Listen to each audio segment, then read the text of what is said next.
Assalomu alaykum. Bugungi brifingimiz O'zbekiston Respublikasi Prezidentining 2025-yil 14-fevraldagi yoshlar tadbirkorligini rivojlantirish va bandligini ta'minlashga doir qo'shimcha chora-tadbirlar to'g'risidagi 62-son qarori to'g'risida to'xtalib o'tamiz. Ushbu qarorga ko'ra 2025-2020 yillarda quyidagilarni nazarda tutuvchi yoshlar biznesi dasturi amalga oshiriladi.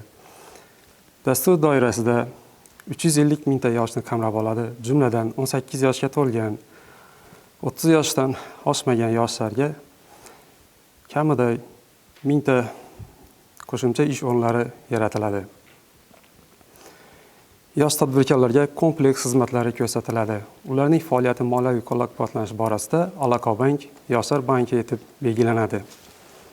Zamonaviy tadbirkorlik ko'nikmalariga shakllantirish uchun yoshlarning startap va investitsiya loyihalariga imtiyozli moliyaviy mablag'lar ajratiladi.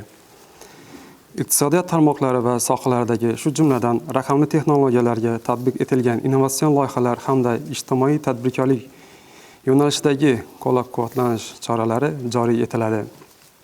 Biznesga birinchi qadam loyihasiga muvofiq 18 yoshga to'lgan va 30 yoshdan oshmagan ijtimoiy soliq to'lagan o'zini band qilgan jismoniy shaxslarga onlayn shaklda imtiyozli davr bilan 7 yilgacha muddatga 100 million so'mgacha imtiyozli mikrokredit sifatida ajratiladi.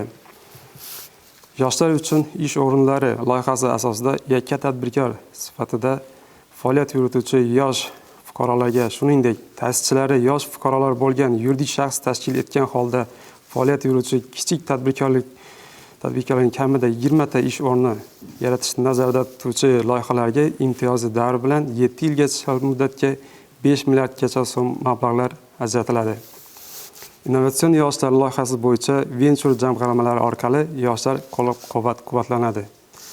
Qarorga ko'ra, unda nazarda tutilgan qo'llab-quvvatlanish instrumentlaridan foydalangan tadbirkorlarning hisob varaqalariga bepul xizmatlar ko'rsatiladi. 2025-yil 1-aprelgacha yosh tadbirkorlar raqamli platformasi joriy etiladi. Quyidagilar amalga oshiriladi.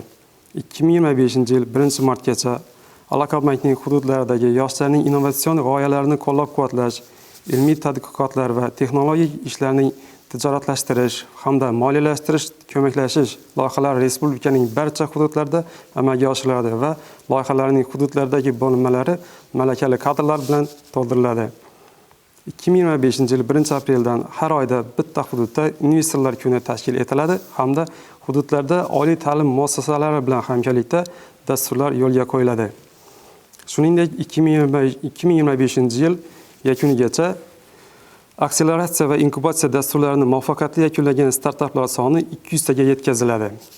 Hududlarda yoshlar biznesi inkubatori markazlari tashkil qilinib, tadbirkorlik faoliyatini yangidan boshlagan yoshlarni har tomonlama qo'llab-quvvatlash hamda muvaffaqiyatli tadbirkorlik darajasiga rivojlantirish uchun qo'shimcha sharoitlar yaratiladi. Jumladan, ularga tayyor ofislar ijaraga beriladi. Buxgalteriya, marketing, eksport bozorlariga chiqish uchun bog'liq kompleks xizmatlar ko'rsatiladi.